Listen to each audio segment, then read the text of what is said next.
Pertempuran pun berkecamuk. Di Arsuf, Richard memimpin pasukan salib melawan barisan Mamluk Salahuddin. Ia mencatat kemenangan, namun hanya sementara.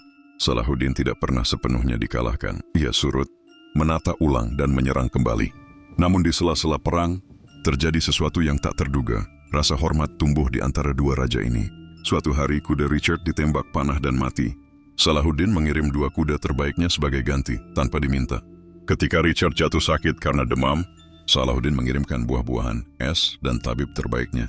Ini bukan kelemahan, melainkan kekuatan, sebuah peringatan halus, bahwa bahkan musuhnya mengerti arti kehormatan sejati. Richard, si raja yang keras kepala dan penuh ego, mendapati dirinya kagum. Jika aku harus kalah, biarlah hanya oleh tangan seorang seperti Salahuddin. Katanya pada suatu malam kepada keponakannya Henry. Tapi Yerusalem tetap jauh. Richard menyadari ia bisa merebut kota itu, namun tidak bisa mempertahankannya. Rakyat Eropa lelah akan perang. Tentara lapar. Musim hujan datang. Maka dicapailah perjanjian Ramla. Yerusalem tetap di tangan Muslim. Namun para peziarah Kristen bebas datang. Dan ketika dua raja itu berpisah, satu ke Damaskus, satu ke pelabuhan Jaffa, keduanya tahu bahwa mereka telah menjadi bagian dari sejarah satu sama lain. Bab 8, Pena dan Pedang.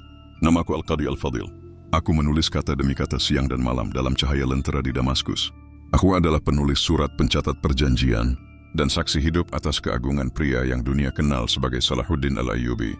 Aku telah melihat dia berdiri tanpa ragu di medan perang. Aku telah melihat dia menangis saat membaca Al-Quran. Ia adalah raja, namun tak pernah merasa lebih tinggi dari rakyatnya. Ia bangun sebelum fajar untuk salat, menyapa para fakir di pintu gerbang kota, dan bersujud lebih lama daripada ulama-ulama di sekitarnya. Ketika tentara memuji kemenangannya, ia berkata, bukan aku tapi Allah yang menaklukkan. Ketika ia wafat, aku yang mencatat daftar harta pribadinya.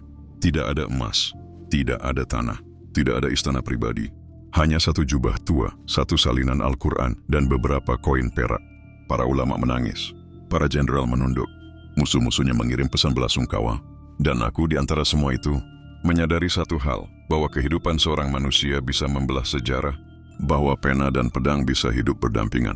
Ia bukan sekadar penakluk, tulisku. Ia adalah bukti bahwa seorang raja bisa juga menjadi hamba. Epilog, 2 bayangan di dinding sejarah. Salahuddin wafat di Damaskus pada tahun 1193. Richard kembali ke Eropa, ditawan di Austria, dan wafat pada tahun 1200 karena luka panah di medan perang.